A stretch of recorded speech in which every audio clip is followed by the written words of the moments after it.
Thank you all so much for being here. For those of you that I have not had the pleasure of meeting, my name is John Garfalo, newly appointed CEO and President of Akron Community Foundation. So happy that you are here today. People keep asking me, like, how's it going? What's it like? Like I say, I sign my name a lot more than I ever have in my life before, on checks, on thank you letters, on vouchers. Anything that Dennis Jansky puts in front of me, I pretty much sign. But it has been great to really have the support of not only the staff who have been phenomenal throughout this entire process, and I want to thank especially the community investment staff who are kind of picking up the pieces of my former position, and they have taken on some additional responsibilities. So special thank you to Christina, to Brian, to Chris, to Mariana, and to Kim and Darlene for really picking up the slack of where my vacancy, which will be filled hopefully by the end of the year, what that will look like. So thank you to the staff, thank you to our board. Our board has been super great in this entire process. Those board members that are here today is our outgoing chair, Marty Hauser, Jolene Lane, who was recently added onto our Community Investment Committee from being an ad hoc member on that committee. We already miss Sylvia Trundle, who is no longer on our board, but still a great friend of the foundation. So thank you to our board for all the work that you all do. I can tell you that there has been no rest for the Community Foundation staff this summer. We are in the midst, as most of you have heard, of a major database transformation of merging 4 systems into one. It was supposed to be done last fall.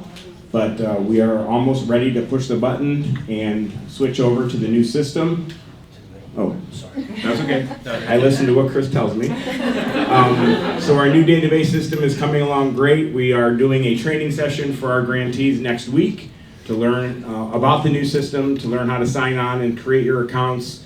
So please, if you're able to join us for that webinar, please do so. It will be recorded, so that if anybody can't make it, you'll have access to be able to watch that at another time. We've also gone through a CEO transition, so that has gone very seamless. I thank my predecessor, John Paturis, for the seamless transition that we went through, and John continues to call me to make sure he's not needed. I tell him, I got this. I told him to let it go, and we will move forward. So it has been a very busy summer, and our staff have been super, super great throughout this entire process. So we are so glad that you are here today. Civility is something that's very important to our democracy, something that's very important to all of us in this community when times we feel like civility doesn't exist. So I'm so glad when Christina presented this topic and this fantastic panel of presenters that are going to talk to you today. So I don't want to talk very long, but with that I'll turn it over to my colleague, Dr. Christina Gonzalez Acala, to move on with the program. Thank you all for being here. A big round of applause for John. And thank you so much. It's so great to see some new faces as well as familiar faces. As a reminder, we host these every quarter. That goes along with our grant making, the same way we grant our awards quarterly. You can find our community issue sessions lining up with every one of our grant making cycles, right? So we have arts and culture, civic affairs, education, and health and human services. So we look forward to seeing you at many more. As you find these useful, we always try to get you the best in town. And so with that, allow me to share a little bit more about today's conversation, right? We are going to root ourselves in the etymological origin of the word civility, right? So we're gonna go back to its civilité in French and civilis in Latin, which basically tells us how to live with one another, right? Our civic responsibility. Civility is a practice of really showing up for each other, right? We engage with care, how we stay in dialogue when it's hard, and how we build and strengthen our communities. It also gives us tools to participate fully and meaningfully in public life, and it is an invitation to stay connected, committed, and engaged in shaping the future that we all share and want. So we're honored here today to be joined by 5 leaders who each bring a different and essential perspective on what civility looks like in practice. Harry Kondar, Chief Executive Officer at Asia Inc., whose work supports civic inclusion and leadership among immigrant and refugee communities. Carla Davis, Public Engagement Strategist for the City of Akron, who builds accessible pathways for resident voice and public participation. Dr. Kathy Fay, Executive Director of the Cummings Center for the History of Psychology, who brings insight into the human behaviors and historical patterns that shape civic life. Justin, oh, we're missing Justin. All right, well, Justin from IdeaStream hopefully will join us later. And then Morgan Lasher, who is Chief Community Officer at Unify America, whose organization helps people engage across differences through structured, values-driven conversation. So each of these speakers bring a deep understanding of what it means to build a civic life through connection and commitment. And so together they will help us reflect on what is possible when we lead with care and clarity. So I'm gonna go ahead and start by giving them the mic, give us a quick introduction on grounding us on what it looks like from each of their perspectives. And I'll start with Dr. Kathy Fay because she'll also add a little bit about where we're at today. Thank you, Christina. Welcome everyone to the Cummings Center for the History of Psychology. Some of you have probably not been here before. Our mission here at the center is to mobilize and activate history in order to explore our shared humanity. So this conversation, I think it's wonderful that it's happening here today. We've been around since 1965, and our main role is as a collecting institution. So we collect historical stories, usually of psychology and its history, and we share them with the public through public exhibits and programs. And I'll talk a little bit more about our mission as we go through this conversation, I think, today, because it's quite related to what we're talking about. Today, please, if you have time, you are welcome to explore our galleries. So downstairs, you'll find the National Museum of Psychology, and on the upper floors, you will find additional galleries that explore the human experience from a variety of different perspectives. They're open till 8 tonight, or come back another time. Anything else? If that's what I got. And it's complimentary tonight. Yes. That's great. Dorothy said it's complimentary. No cost. Thank you, Christina. Good afternoon, everybody. My name is Harry Kamdar. If we've not met before, I'm the CEO at Asia Inc. Asia stands for Asian Services in Action. We serve immigrants and refugees from all over the world and beyond. The name is a bit of a misnomer, so don't let that mislead you. Our organization was started 30 years ago by 4 Asian women who thought that they would put on a clinic on a Saturday here in Akron, and it was a hit. And so with a zero budget, I think they had like $50 between the 4 of them. We're now an $8 million organization serving the greater Akron, Northeast Ohio region, serving newcomers to our area. Our services are comprised of 3 buckets of services. The first is a primary care health facility for our patients who can come in and get primary care health. My vision includes expanding that to include dental, vision, small-scale radiology, and pharmacy. So imagine walking into like having a health checkup day and having all your appointments one right after another. You know, you see the physician, the dentist, the optometrist, get an x-ray, MRI, whatever the case may be, and then pick up your meds right there. So that's in the vision, but something happened in Washington a little bit earlier this year that sort of slowed things down a bit, but we haven't lost hope, and I'll talk more about that as we get into it. The second bucket of services consists of wraparound social services. So we serve victims of human trafficking, domestic violence, sex assaults, and so on and so forth. And this is something that people don't know that we do, and it's really, really important in terms of the service we provide, especially for the immigrant women and sometimes men that are abused by their partners and so on. So that's something else we provide. And then we provide legal services for immigrants and refugees that need services. Before I hand it off, I am a son of immigrants, Indian immigrants. I was the interpreter for my mom and dad. At 9 years of age, I interpreted for them, opening bank accounts, talking to the repair shop to get the car fixed, all that kind of stuff. And we didn't have anything. I know you might be used to seeing Indians being affluent and all that. We were not. I grew up eating ketchup sandwiches, diluted pop, and that sort of thing. So, but I'll share more on that later. It's a very timely topic. something that's very near and dear to my heart and the entire immigrant and refugee community and all of you that are supporters. So thank you so much for being here today. Oh, thank you. Let me see if Good. it's working. Hello, good afternoon, everyone. Can you hear me okay? Oh, yeah. Great. Okay, perfect. My name is Morgan Lasher. I am the Chief Community Officer at Unify America, and we're a national cross-partisan nonprofit that really does two things. One, to help people practice the skills of collaborative problem solving. We do not have many pathways in our civic life right now to actually collaborate together. So we partner with schools, students, about 250 universities across the country, including the University of Akron, Go Zips. to help students practice talking to people who are different from them, help them find shared goals with each other. But having those skills are not enough. We actually also don't have the systems inside our communities to use those skills. So we work with communities across the country to help them do better public problem solving, better decision making that includes more people, more representative people around a table to make decisions together. And we actually have a really exciting project happening in Akron soon that I'm excited to talk about.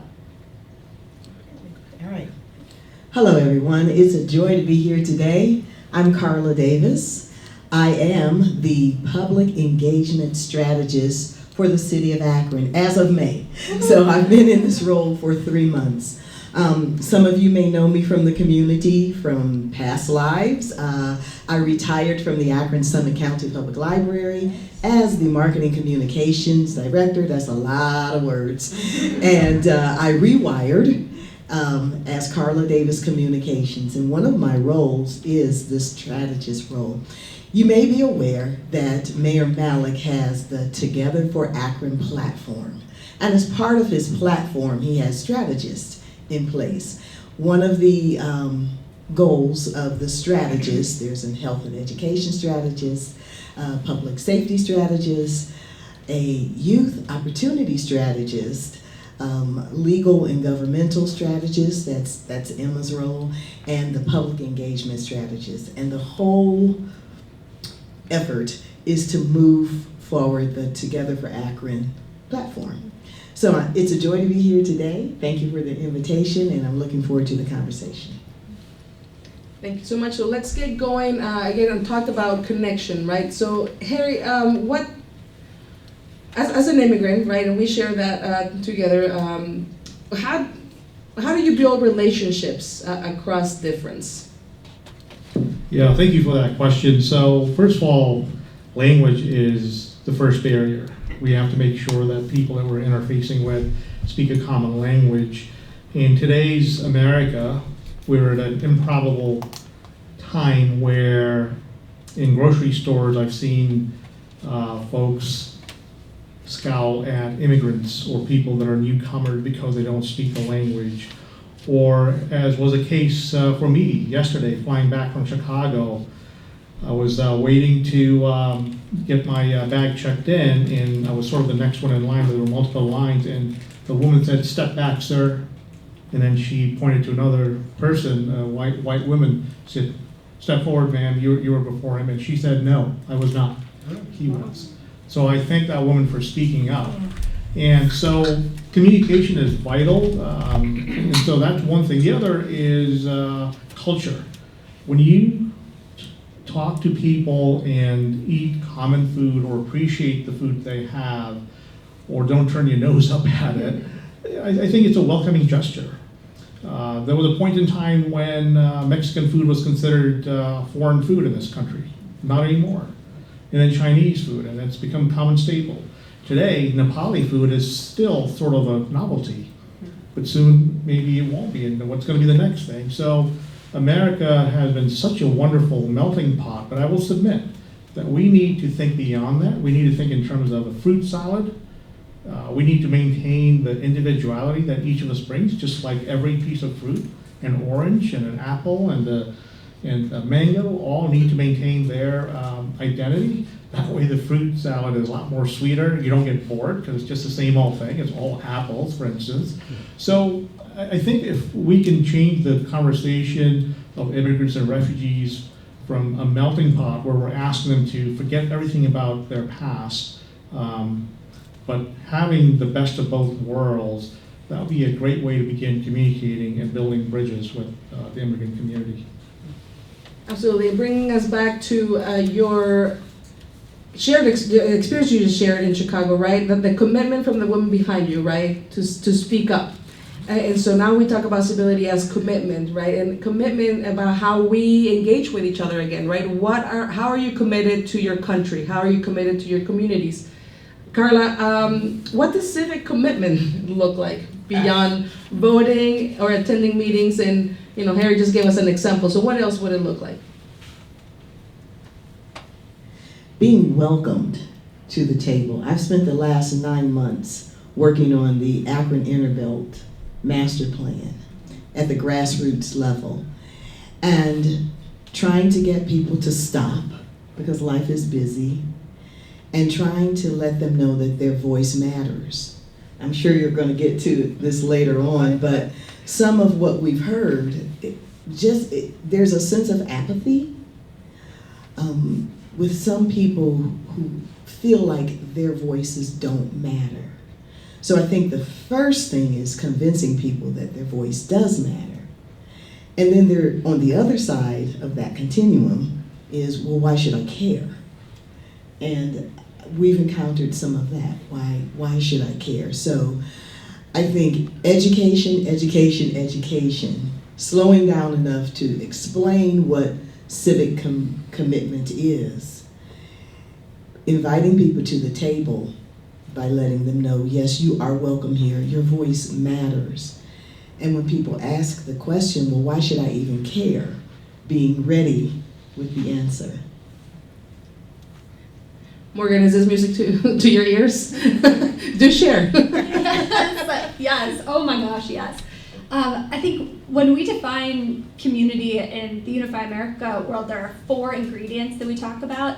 I really wish there were 5, because if there were, it would spell out blimp, so I'm looking for an M. But it is I got you. Thank you. It is belonging, learning, impact, and purpose. And if you miss any of those ingredients, like if you're building together this civic experience and you don't actually have a shared purpose together, or you can't actually see your impact, you can't see your fingerprint on the thing after it happens, you're not actually building a community. So I think I might argue when people are starting to feel disengaged, it's because you haven't actually put together all those ingredients yet to really build a community, or your message isn't totally matching your actions afterwards. If we're gonna promise impact, really follow through on what that impact looks like. Point to people where your fingerprint landed. I'll quickly say I served for 2 years on the Akron School Board and felt like I was absolutely a part of the democratic problem in some ways, because we really wanted public input, and we had 3 minutes at a microphone as what that looked like for us, and how limiting. We didn't have shared access to information. We didn't actually have the time to deliberate on these really complex issues together. So I think there's this component too of the learning aspect of and Carla, you said this too, the education component. What are all of the pieces? How can we learn from all of the different kinds of fruit in our salad and not assume that as an orange, I know all there is to know about fruit? So with that, what is helping, and through your work, what is helping to have people feel invited, as Carla said, right? We want to feel like we belong. So what helps people feel invited to speak up, to take that microphone, to do the 3 to 5 minutes? Oh, I love that. I will say food cannot be underestimated. Never.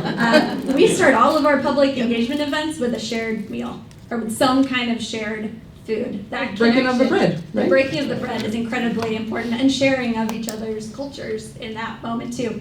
And also not to underestimate the power of humor when you can laugh together, when you can engage somebody in a really different way, or here for something that seems really serious. When we start our events with students, we have a funny, kind of goofy video at the beginning that they all watch, and they get in these rooms with somebody who's very different from them. They're like, did you just see that weird guy eating a sandwich? It's like, yeah, that guy was so goofy, whatever. They had this moment of humor together. So food, humor, and maybe the last thing I would mention is a shared goal. A lot of times in our political environments, we are set up for a fight. I mean, our founding fathers kind of predicted this in some way. They argued that political factions were the greatest evil that were constitutionally allowed, and then they went on to start the very first political parties. So I think we're already set up for this fight. One side is coming with a solution that the other side hates. This side is coming up with a solution that the other side hates. And instead, to take a minute at the beginning to say, what actually is our shared goal together? We might not agree on the tactics yet, but what is the shared future that we want to enter together? And to really spend time on those shared values. We all want safe neighborhoods, opportunities for our kids. Let's not start with the solution. Let's start with the future we want to build together. I'd like to add on that food part. It's really important. We found that out when we started hosting community meals and conversations. So, please, nothing against water, but feed people. Seriously, we learned that if you're asking someone to give up 2 hours in their evening, which is when most things are held because people are available, give them a real meal. My partner, my community coordinator and I, we had to push back to say a bag of Fritos and some Lay's potato chips and a bottle of water is not a meal. And so what we communicated was respect people's time, respect the fact that people are coming from maybe work or other caregiving obligations, respect people's input. And if you're not going to compensate them, give them some real food. I just want to follow up on this idea of kind of a shared goal and shared values and this beginning at a point of commonality, because I think it's really important. I come at this from the perspective primarily as someone who has a background in psychology and particularly social psychology. And I think of civility almost as like a giant group project, right? You've all been part of a group project. Sometimes it doesn't go so well, sometimes it goes great. And a lot of times it's Brian not pulling his weight. But if you kind of think about it that way, some groups are really cohesive. Some groups people feel really engaged and committed to, and they feel a strong sense of belonging. And groups that are successful usually are groups that can find common shared purpose and can go, this is what we want and this is what we want to accomplish. You don't have to agree on how to get there. And I think this is also what Morgan was saying, right? And research shows that we are much more alike than we are different, and that speaking across difference is easier to do when you start at a point of shared vision and commonality, right? So I want to give you an example of how I think that this succeeds. There was a series of stories in the Akron Beacon Journal last year or the year before about the housing crisis, right? And it started from this shared common viewpoint of like, we do kind of have a crisis in housing in this city and probably in this country.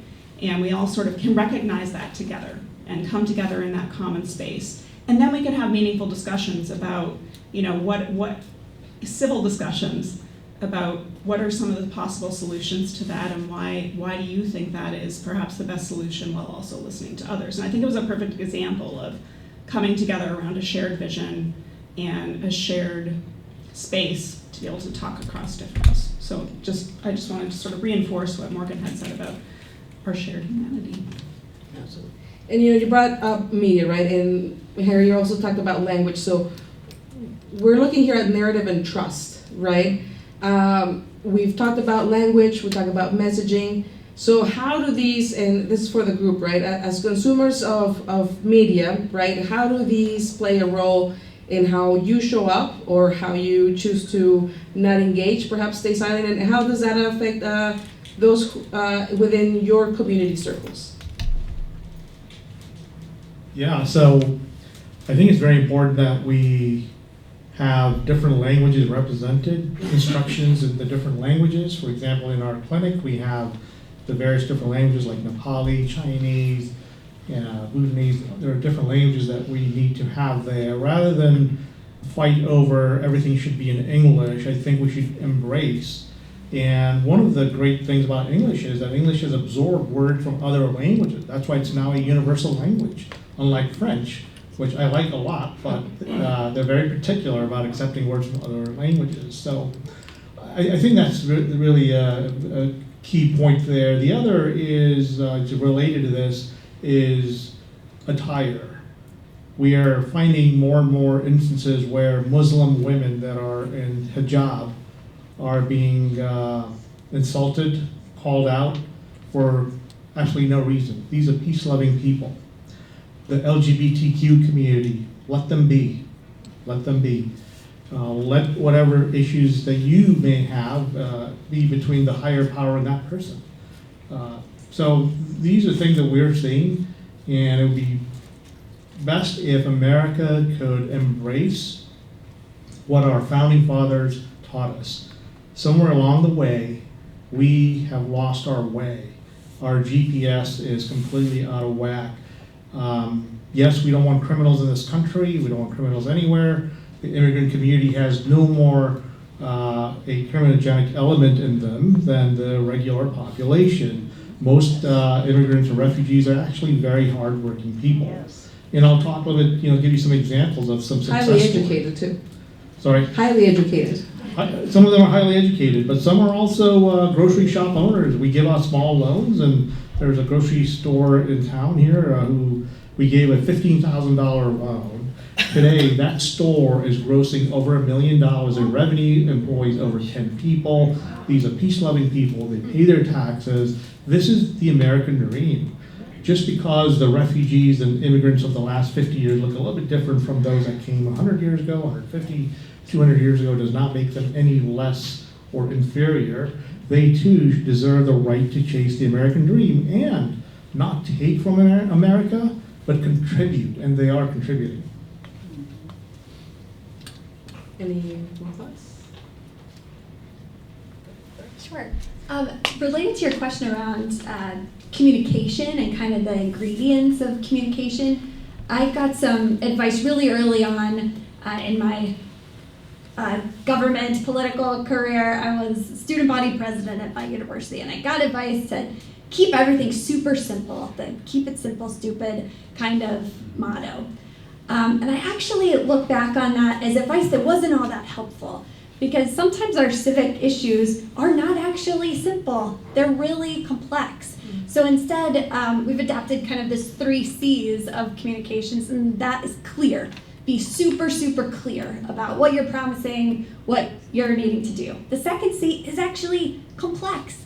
Allow for nuance inside those conversations. These are issues that have to be really, really wrestled with. They're all interconnected into the social determinants of health. There's so many things that are relying on each other, and sometimes we just want to get really simple and say, do this thing right now without acknowledging all the complexity and the nuance. If you could do that in a really clear way, that's good. But forcing us to just keep messaging really simple, I think, can also be really hurtful to communities that we're trying to serve. So clear, complex, and collective. Are there ways to show that there are multiple perspectives at this table, that we're not coming to the table already with the answer in mind, but it's collective? It's, sorry to keep going back to the fruit salad, it was just so good, Harry.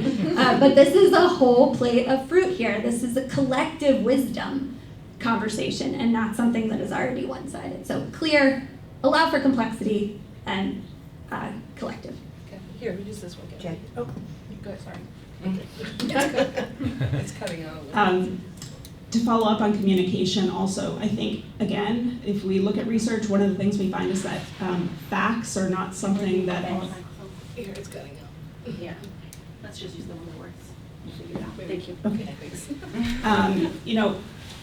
Facts are not, they're not easily retained, and they're not super influential, is one of the things we find. This is probably something that Justin could talk more about, but I think storytelling is a really, really important part of building community and building civic engagement. So Again, the Akron Beacon Journal story is an example of that. These were stories of real people in our community facing real problems and how they sort of came from all these different spaces. This is one of the things that we try to do here in our cultural space is tell stories. Stories are things that you come to with a more open mind. I think you come in and you can sort of have your perspective on a story. You can read a story and empathize better with somebody. And this is very different than sort of receiving facts, right? And I think that storytelling is a really important part of building community and building empathy, which I think is one of the key ingredients to civic engagement and civility. I've spent my entire career in communications in one way or another. Engagement is a different type of communication. I've worked at the Beacon Journal. I've been the marketing communications director at a public entity, and now I'm in another role in communications, but I'm not the director of communications, right? Talking about the complexity since May, when did I start? Yes. I've learned that there's a lot happening in this city, and there are some very complex conversations and engagements that need to be had. There are some emotionally laden, very tough conversations when you start talking about policing and issues like that. There's a difference between hearing and listening. And I wrote down some notes here, which I won't go into my 5 pages of notes, but I wrote down some notes that talks about listening. And listening invites people inside. And basically, that's the type of communication that you want to have when you're talking about engagement. There's a whole continuum of engagement, and it starts on the one end where you're just informing people, you know. We're closing Exchange Street on, September 1. Then that continuum moves along until you get to the point where people feel like they're involved and they're helping to make those decisions. When people see their words reflected in data and then in action, they truly feel heard. When people feel like that their ideas that they have communicated become action, become policy, help to reform whatever the outcome you're looking for, then that's when they feel like that you've listened and that you just didn't hear them. Hearing can be just a function of sound. Listening is when you actually take it in. And Carla, let's maybe back it up a little bit with you. Okay. You started in March, Public Engagement Strategist, which is a position at the city that Akron Community Foundation decided to support and fund. Thank you. Absolutely. So tell us, as you're there, what is the task, the principal task? What is the purpose of you being there? And share with our audience some of the reasons of why Akron Community Foundation thought it was appropriate for us to support, especially now you in that role. I appreciate that. Thank you, Akron Community Foundation. I won't go into the history of how Akron Community Foundation, we don't have time, to decided to support this role, but it is a necessary role that the mayor's office determined was a very important strategist position. And through some decisions made in the political arena, that position was not funded, and the Akron Community Foundation supported a grant and funded this position. Why is it important? Because as I mentioned earlier, some people feel like they're not invited to the table. Some people feel historically that decisions have been made without their voice, without their input. Namely, what I've been working on recently before I joined the city is the Akron Inner-Belt. If you don't know anything about that, it's that expressway that's running right through the city, and an entire community was wiped out, 763 homes, businesses, churches. What community?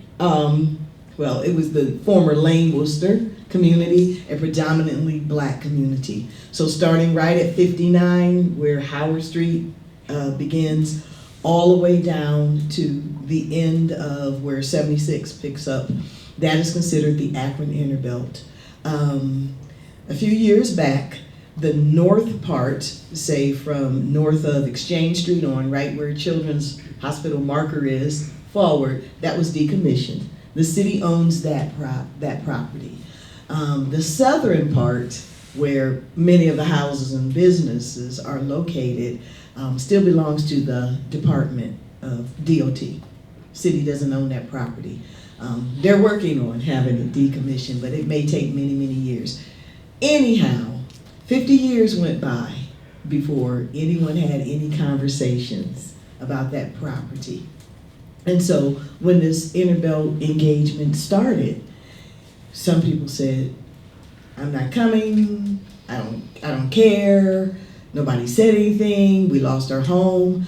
But what was discovered was the trauma that was behind it, right? And I'm sure you can talk about that some. Just the trauma from the displacement of 700 and some properties. So, the mayor's office has decided there are some very important issues in our community. Police reform, youth violence, gun violence in our city, universal pre-K. There are some very important issues that the community is being asked to weigh in on. How it's done, I was just at a meeting yesterday with Morgan, that's the $1 million question. But people are being invited to the table. I wrote this down. My reflections on my area of focus: government transparency, listening. I talked about that in co-creation. First of all, transparency, specifically government transparency. To some, government transparency is an oxymoron, because they're like, yeah, right. But when we lift the curtain on decision making, we dissolve trust. I remember when I served on the Racial Equity and Social Justice Task Force that was formed by then Mayor Dan Horgan. It was chaired by Bishop Joey Johnson. And one of the comments that Bishop Johnson said is, we're moving at the speed of trust. And I wrote that down. I thought, now that is pretty profound, because nothing shifts until trust is built. And I think you touched on it earlier. So transparency is so important. And so I just put down a couple of things. At the City of Akron, the city publishes an interactive data dashboard to show the progress that's being made from park upgrades to public safety initiatives. The city's annual budget is translated into clear, plain language summaries so anybody can follow the money. And community office hours, both online and in community centers, are being held so that residents can ask direct questions. And these steps send a simple message: nothing is hidden and every resident belongs at the table. Now, what I've learned, and I'll keep repeating, inviting people to the table is a different animal altogether, right? If people don't understand what you're saying, if they don't feel welcomed, if you're going to be looking at people some type of way, as the young people say, because they may be wearing a hijab, or they may be dressed differently than you, or maybe they have an accent, then they don't feel so welcome. They're not feeling welcome. And so in order to build trust, you have to at least look at what signals, what messages am I sending to that person or that community that would affect distrust.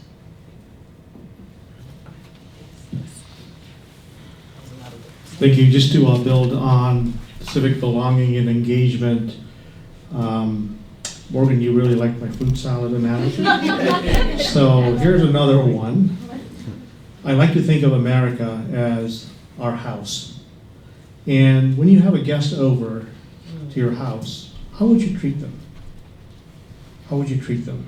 Hospitality, right, would be one of them.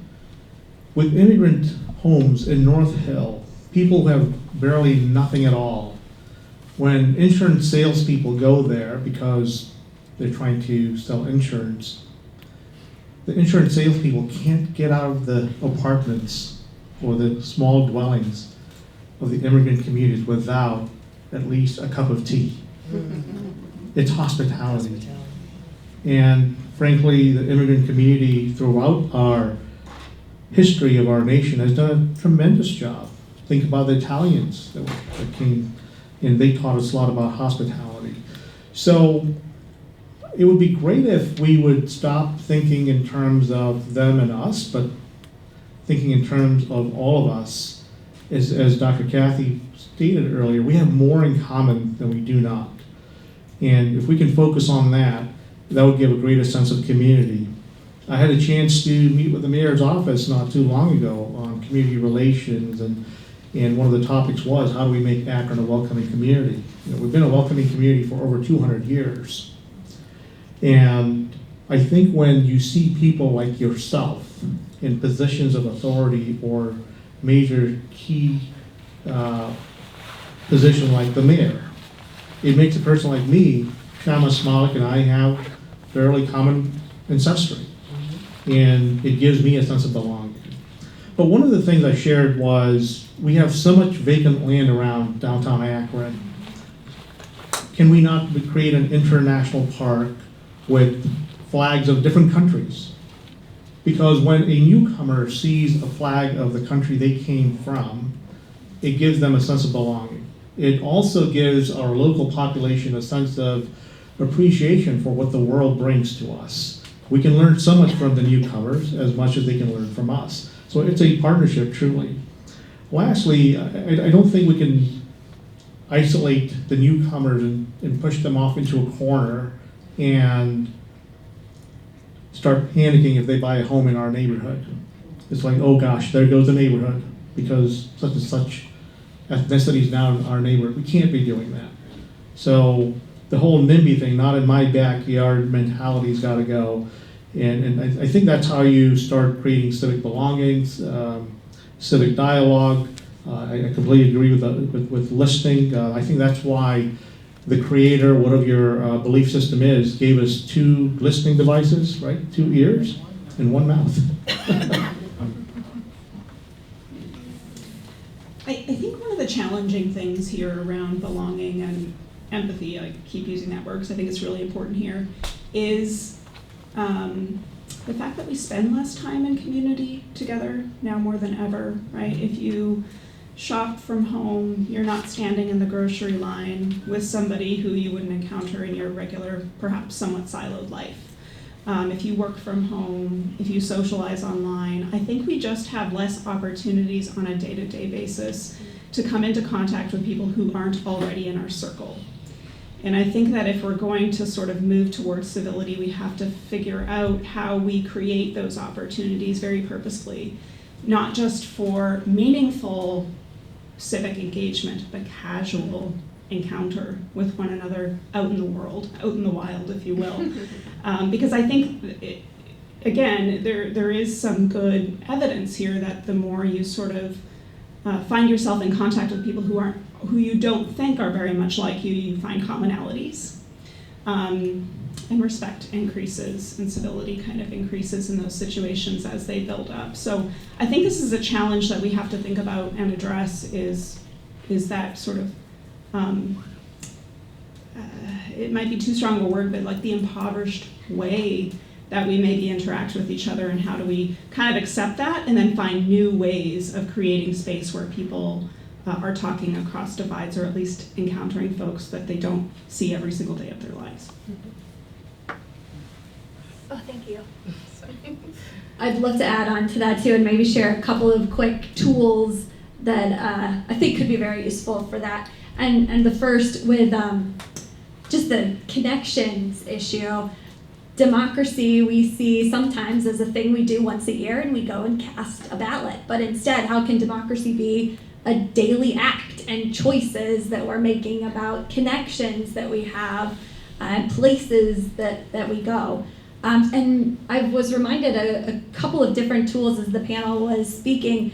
One is called sortition. Has anybody ever heard of this? It is used in a handful, thank you, Paula. It is used in quite a few democracies across the globe, and is starting to pop up a little bit in the US, though we are slightly behind some of our fellow brothers and sisters in democracy across the world.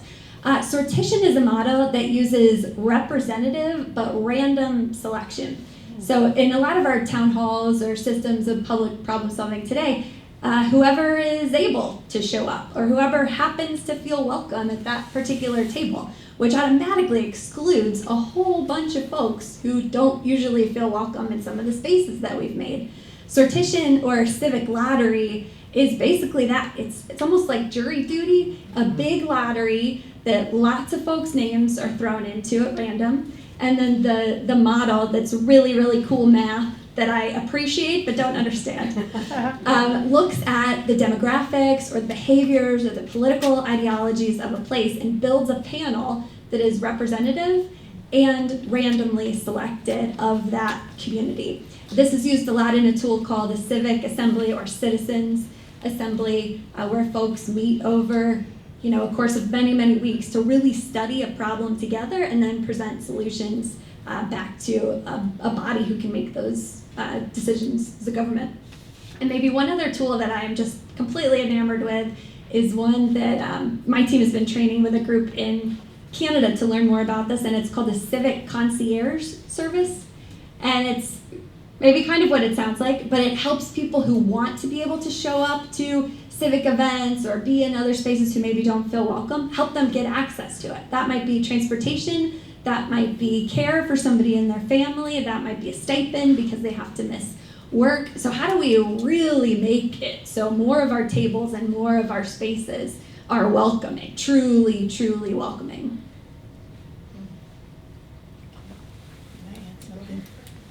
I appreciate that, Morgan.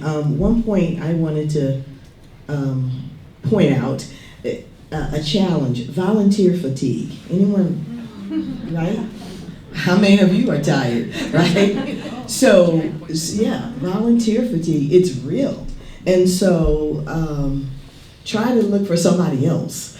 Don't keep going back to the same people. That's how you can get a diversity of opinion. That's how you can diversify your pool. But if you just keep going back to the same people, two things happen. First of all, you don't get that other perspective, and you're wearing out the same people all the time. So please be aware of volunteer fatigue. I'm sorry I picked you to come to this. It was the oatmeal cookies. I appreciate you being out here again. Kathy, I was very much looking forward to our conversation. And a fun fact, my undergrad was psychological and brain sciences, minor in humanities. So being here with Kathy is a little bit of a nerd girl, fun moment. And I really wanted to pose this question to you, mainly because, as Harry mentioned, things happen in January 2025. And many people would come up to me and say, like, what do we do, right? I'm afraid when people were getting picked up through raids and they were getting worried for their loved ones, for myself, right? What do we do? And I couldn't help but to go back to my, neuroscience classes, right? And we talk about trust, and when there's lack of trust, I believe there's a presence and an ability for fear to come into your brain. And when fear comes into your brain, especially your prefrontal cortex, you are no longer able to create. You are no longer able to analyze, much less alone organize. And so I'm wondering, from that perspective, the psychological perspective, right, and from the historical perspective here, I can't also help to think of the Stanford prison experiment, right? Because it's like, how could somebody, rip babies apart from their mothers, right? Where do we look at in history as to say, rather than saying history repeats itself, how do we continue to learn from what we've already overcome? Because there's many times that we forget that we've already overcome things, right? This is not something that is just happening right now. This is something that perhaps just happened before. There's regimes that have already like repeated these kinds of patterns, and we've overcome, right? So historically, psychologically, please take us to how civility overcomes. You touched on all of the kinds of things that stop us from engaging with each other empathetically, right? Like fear, apathy, a feeling that you can't make any kind of a difference, right? I think these are all of the major barriers to moving forward. But I think, when we are faced with, a moment that is difficult or tumultuous, or, when we're sort of faced with a social breakdown, there's kind of one thing that can get people to continue moving forward, and it's a little ethereal, but it's hope, right? We talk in the field of psychology about learned hopelessness or learned helplessness, and I think sometimes that's where people get when they're feeling all of these emotions or when they're experiencing injustice. You kind of come to this point where you don't have hope, and I think that the best thing we can do as a community is find ways to foster hope. And hope is not blind optimism, right? It is the belief that positive change is possible and that you have something to contribute to it. And I'm going to go back again to thinking about storytelling, because I think history and stories from historical stories and probably also contemporary stories from our community can show us that even when it looks like things are impossible, right? It's a long game. It's a marathon, not a sprint. I'll give you an example. I was in a meeting a couple of weeks ago with a room full of psychologists, and we were having a really hard discussion about all of the ways in which sort of this wild social and political landscape is negatively impacting well-being in individuals and in communities and in our democracy. And, it was just this long, sort of complicated conversation where we couldn't figure out what to do, and you could sort of feel the collective shoulder slump happen in the room. And the leader of that organization, who is a Black man, he got up there and he basically started talking to us about slavery and how close in time slavery is to where we are right now. How he only had to go back a couple of generations in his own family, and his family members were enslaved people. And then he talked about the long history of sort of the fight for racial equity in this country. And sometimes things that you didn't even know were wins. And it's a really long game, right? And it's one that we're still sort of trying to move forward on. But I think these kinds of historical stories and contemporary ones from our community can help us find hope. And I think that if we're going to continue to move forward and be creative and get kind of wily and figure out how to do this kind of stuff, we can't do it without hope, and no one in the community can do it without hope. Because if you have hopelessness or apathy, movement doesn't happen. So I think I would say hope is the key ingredient here. I have a wife and I have a 16-year-old son. And in December, we planned to take a trip to my native India, because my son's never been there. My wife is white. And we knew the outcome of the elections and all that, but I wanted to take them there. In March, about 30 days after the first executive order came out, I started getting really uneasy, and that trust was gone. The faith I had in the United States government, the greatest country on earth, the country that I love, had betrayed me.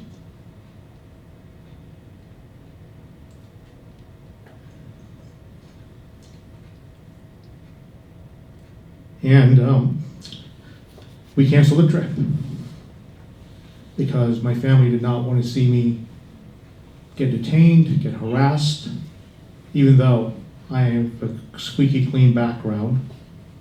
I'm a U.S. citizen, and my life has been dedicated to improving the quality of life for others. So rather than get into a woe is me mode, I very early on decided to dedicate my life for others who are less fortunate than I am. So to circle back to welcoming community, it is so important that we not just treat welcome as some regular concept. There has to be meaning behind it. Young kids, young African American kids whom I work with in juvenile correctional facilities need hope. Young immigrant kids, young Latino kids, young white kids who are on drugs need help. Everybody needs help. You get to the point where color doesn't matter, national origin doesn't matter.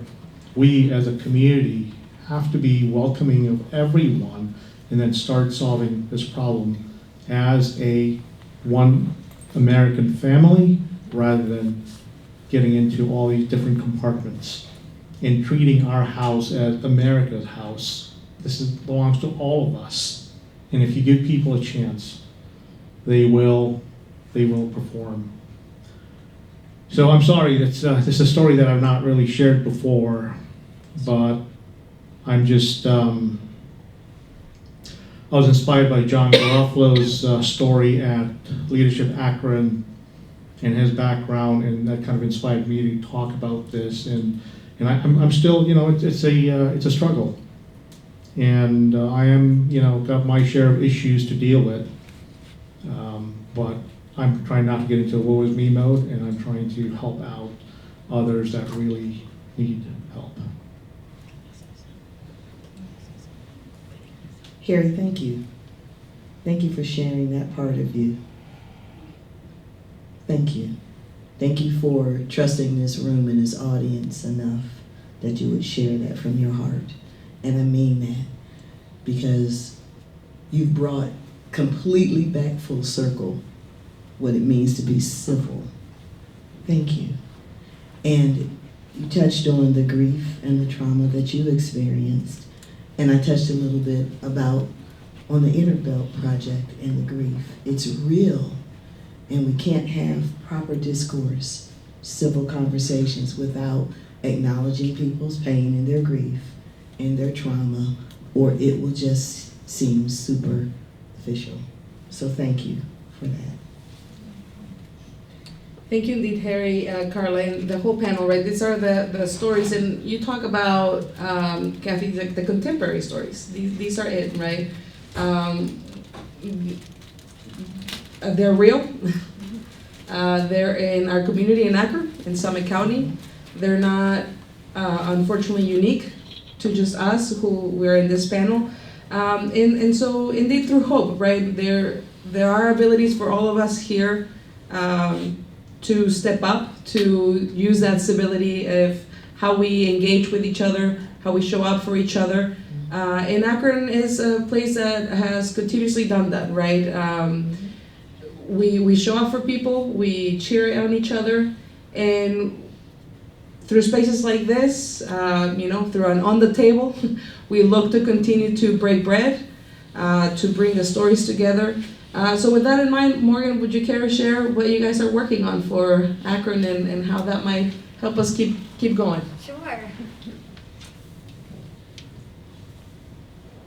I am also just reminded of this quote, if anyone's ever listened to Dr. Vincent Harding. He says, I am, you are a citizen of a country with ideals that do not yet exist in practice. But he doesn't stop there. He says, and I swear this oath, you will be, and I will give my life to make sure that that happens. I feel like all these panelists are doing just that, and I know many of you in this room are doing that as well. So in that spirit, Unify America helps communities across the United States run civic assemblies that helps really robust political and public decision-making happen. We recently ran a process in a small town in Colorado, And at the end of that process, a handful of community members said, this was great, but we have many problems we want to solve through better public discourse, through actual deliberation. Help us do that again, build the capacity here instead of popping around to different places being a practitioner only. So we've been on a national hunt for the last year of a community where we could run multiple assemblies for a lot of different audiences, a lot of different topics, and really engage the public. The answers already exist inside our community. It's really just about building the table big enough and giving folks the people, the process, and the power to do it. So we're really excited to be launching an assembly here in Akron. I think we're getting closer and closer to what that topic could look like. And we have some funding for the next 3 years to do some multiple versions of public assemblies using civic lotteries, like we talked about, engaging youth, engaging folks inside the city and maybe beyond. And I think what's also exciting is we're seeing this as a wave across the US. In the last couple of weeks, my team has heard from 9 different cities in Ohio that are interested in doing civic assemblies. And the local problem solving and acknowledging the collective wisdom that we all already have and experience, and just giving more pathways to that work. And I will say, if it's okay, as a bit of a call to action, some of the topics that are under consideration right now are around safety, public safety, and around housing. So if you're interested in any of those topics, or you work in those topics, or you're just interested in learning more about civic assemblies, please reach out. We're going to start to build some working groups and processes to move all that forward.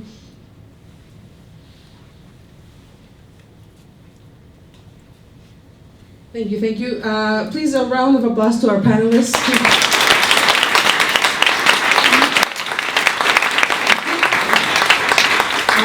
In honor of such a great group here, I want to open early to our questions. I know a lot of you, I overheard, it's a timely topic, right? So here's your opportunity to share why this is a timely topic and what perhaps you might want to hear in addition to our already conversation. What else would you like to hear from our panelists? So, questions? I have a comment. I don't know much of what you do, Morgan. I haven't heard of your organization until today. I've been involved with Braver Angels for a couple years, and it sounds like there's some comparability. My concern, I wonder what your comments might be from any of you or all of you. Braver Angels brings people together, such as Morgan was talking about, and I'm not going to talk about that, but it seems to me that we're talking to each other, because we come to a room with people with differences and we agree to that kind of milieu. But that milieu is in the context of a larger milieu where people don't believe in the same rules. I have a niece in Idaho, and there are several militias that are ready to act. And my concern is, when does dialogue break down?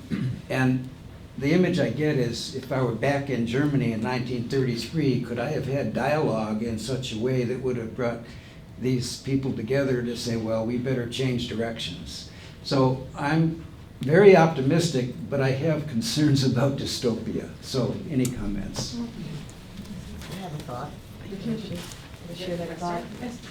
That's a great question, because earlier I was thinking, but I didn't want to try to get it in. I think communication, dialogue breaks down when the power grab emerges. And what I mean by that is, we have to approach civility with humility, and that's the word I was thinking about. There's so much humility that has to come to the table, and I think when power overtakes the civility, that's when we have the issue. That's when talks break down, in my opinion. So I don't know how to rectify that or fix that. I tell people all the time that power is a powerful drug. And I should put that on a t-shirt, shouldn't I? It's a powerful drug. And so I think that when humility goes out the window, the civility goes out of the window.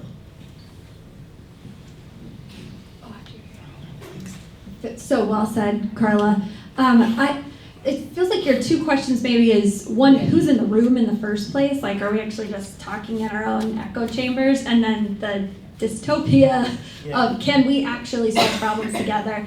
One of our advisors, his name is Damon Santola, has written an incredible book called Change, and it's about how big ideas spread. And one of the arguments he makes is that civic trust spreads like a complex contagion. We couldn't have Oprah tell us, we need civic trust and this is how we do it, as like a single influencer. We actually have to experience it. So in our model for change, and I think also Braver Angels, who's been a great national partner for us too, and they're incredible. It started in Ohio. Yes. That's great. But thinking about trust as a thing that I have to personally experience in my own neighborhood. So Braver Angels model for change, Unify's model for change starts locally. So it starts from a place of, can I see my fingerprint in a local solution? Versus starting in a national level where it's like, could we solve immigration together as a country? So how could we model this from a local perspective? So actually the Akron project is a pilot that many cities and funders are looking at as an example to say, what can we learn here that we could use inside other cities, and how does that potentially scale? Then once we have 10, 12 cities in Ohio, could there be a state level thing? But I think the theory of change is about experiencing this from a really local individual perspective and spreading like a spiderweb network instead of spreading like a single firework that just has a moment. And then to your who's in the room question, this is something that I think Akron experiences a lot. We've got a couple hundred people who are in all the rooms and all the spaces, and we know them and we know each other. What I really fell in love with, and my husband might argue became obsessed with, the civic assembly model and the sortition model, is it is random selection. So in France, for instance, they just did a countrywide assembly. They picked out 10,000 random households in France that were across a whole bunch of different demographics and sent them an invitation to participate.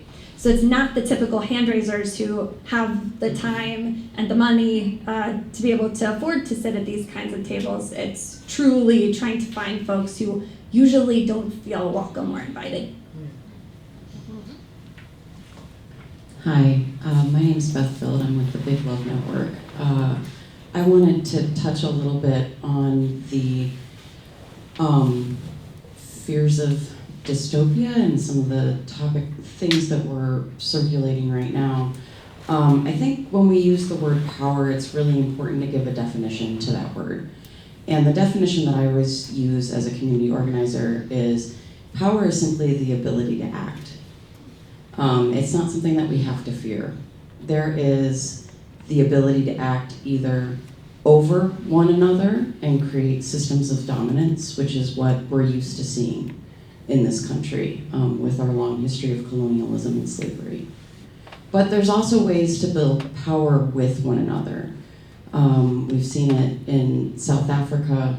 We've seen it in areas that were far more contentious than we are today, where we really build with one another. And that oftentimes, sorry, I took a couple of notes here, oftentimes takes not just hope, as people that generally think like we do every 4 years and our different cycles of, oh, I'm gonna have hope, it's an election year. No, every year is an election year. Sustained hope, continuous hope, long-term hope. Just because you get a setback doesn't mean that's not just a lesson in what's going to be a long-term win, right? And to build trust, I use that phrase also all the time. We move at the speed of trust, but to build that trust means that your actions have to speak louder than your words, and they have to be consistent movements towards justice. And sometimes that comes at great personal cost. But your personal cost saves community cost. And there are times when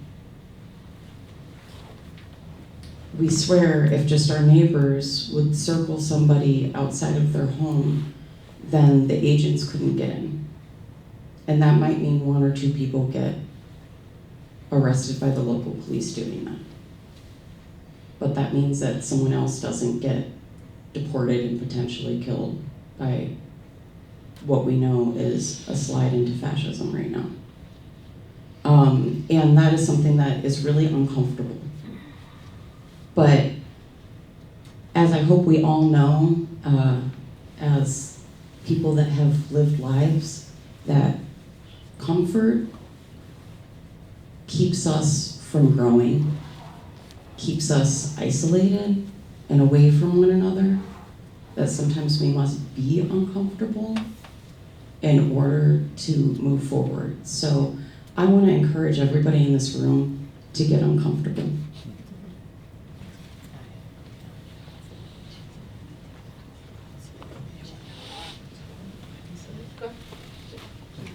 Wait, 1 second. Go ahead.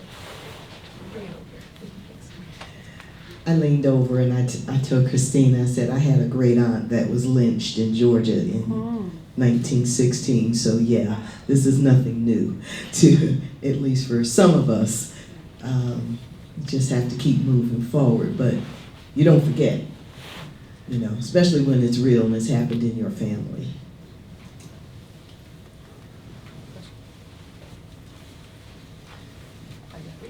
Sorry, can you Oh, over here?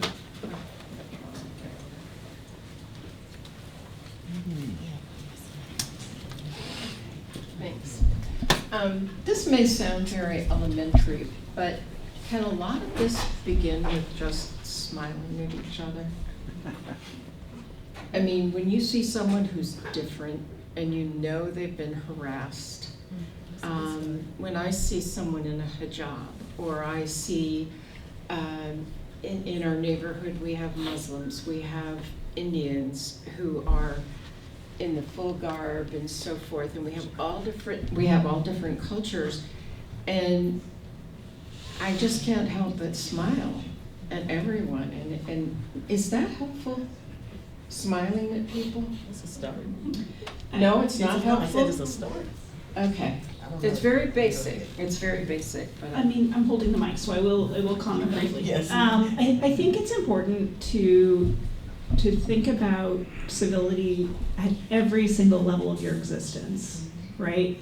It is the big things. It is sort of getting really uncomfortable and doing things that make you really uncomfortable because they're the right thing to do in that moment. It is showing, you know, just common humanity in the grocery store. I think civility has to happen at all of those different levels, right? There's lots of small ways as well as big ways to kind of join into this. You know, one of the things I was thinking about when you're talking about kind of this slide, or other folks are talking about the slide into dystopia, and it can start to feel kind of like overwhelming, but I do think it starts as a movement, and there's small ways to build that movement through, you know, small gestures of humanity, but also medium level ones. You know, if we're talking about, are we the same 200 people who are always in the same room? Probably. But all of us probably know one person who's never in this room that we could invite into this room. And we might even think a little harder and go, you know, what kinds of resources do they have? And resources come in all forms. Some people have time, some people have money, some people have expertise, some people generate hope. People have different resources.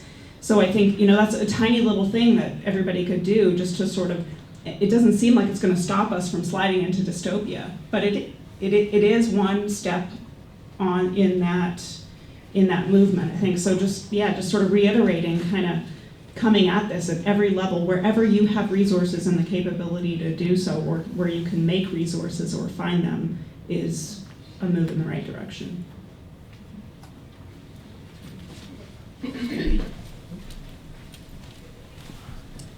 Hi, my name is Yolanda Parker, and I'm the Executive Director of Links Community and Family Services in the Middlebury area.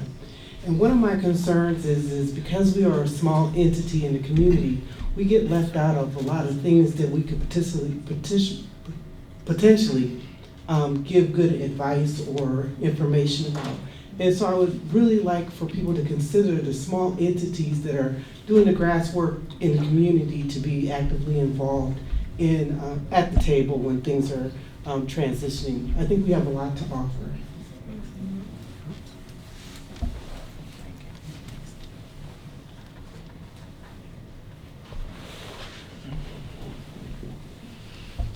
Hi, good afternoon, everyone.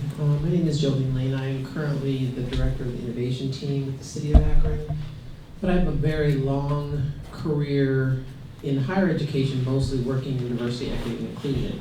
And one of the things that I have a comment more than a question, but one of the things that I learned in my career through working with students, often students who are underrepresented in some way or other, is that civility does take a very large part of community and how they are able to feel belonging in those kinds of things. And so one of my roles when I was working actually in New York City at Teachers College, which is the Graduate School of Education at Columbia University, we had a woman named Elaine Brantley. And Elaine was the cashier in the cafeteria.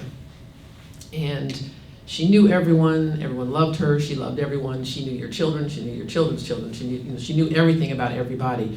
And when Elaine tragically passed away, we named a community award after her that was the Elaine Brantley Award on Community and Civility.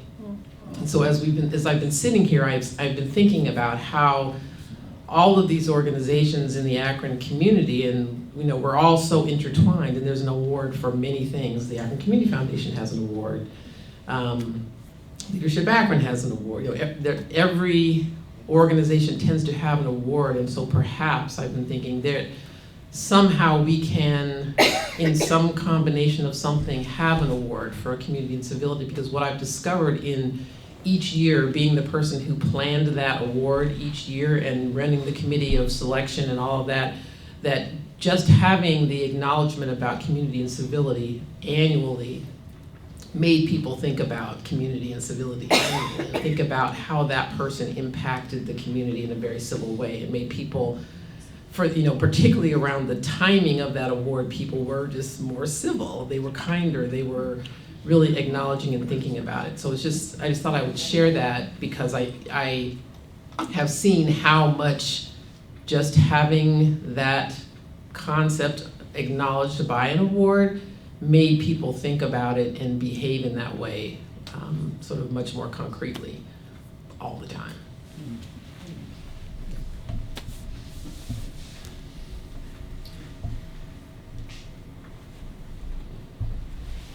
Thank you so much for that. I wanted to kind of connect your comment and Yolanda, your comment as well.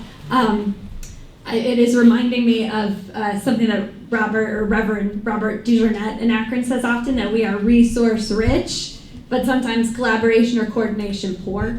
And that idea of what are the things that are coordinating us together, what are the organizing factors, we're so rich in resources, in grassroots organizations, and people doing the real hard work every single day. As part of some of our assembly work, we've done 300 listening sessions inside the community. Residents, leaders, and the resources are here. How do we acknowledge them? How do we glue and stitch it all together?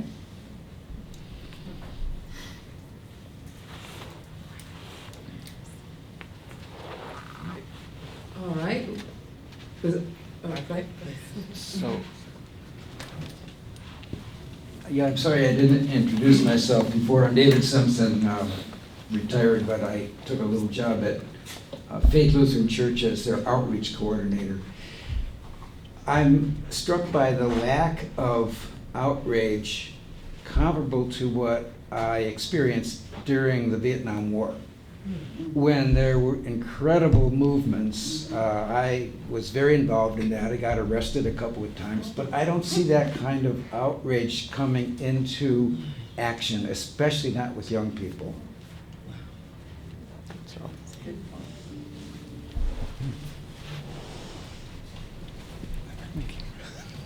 I think we can leave you all with that. Where is the outrage? Where's the action? Sorry, I beat you. Where's the action? Yeah. No, well, with that, I actually wanted, Kathy, right before we go ahead and break, with the conversation that we've had, putting you on the spot, where might you direct our audience to go visit if they haven't had the chance and they have a little bit of 10 minutes to go to? Where would you direct them to go check out in the museum? I encourage you to visit the downstairs National Museum of Psychology. When you get down there, one of the things I hope you'll do, there is a section at the end of the museum that asks people to contribute their ideas around what makes us human. This has been a really interesting thing for us. So the museum's been open since 2018, and so we've been asking every visitor who's come through our door, what makes us human? And we see this as a space for thinking about our common shared humanity. And sort of what you'll see on that board are your community members, right? The high school classes that visit this space, the retiree clubs, the visitors who come from other communities, so, kind of going through a whole history of how we've tried to understand the human experience and then answering that question. One of the things you will often find, those answers all cluster together, right? What makes us human? Empathy. What makes us human? Conscientiousness. What makes us human? Community, love, listening. We are collecting all of these responses and putting them into a digital database, and maybe someday we'll have a conversation about them. But for now, I think it would be a nice way to close your experience here is to add your answer to the board of what makes us human, what constitutes our shared humanity. All right, another round of applause for our fantastic panelists.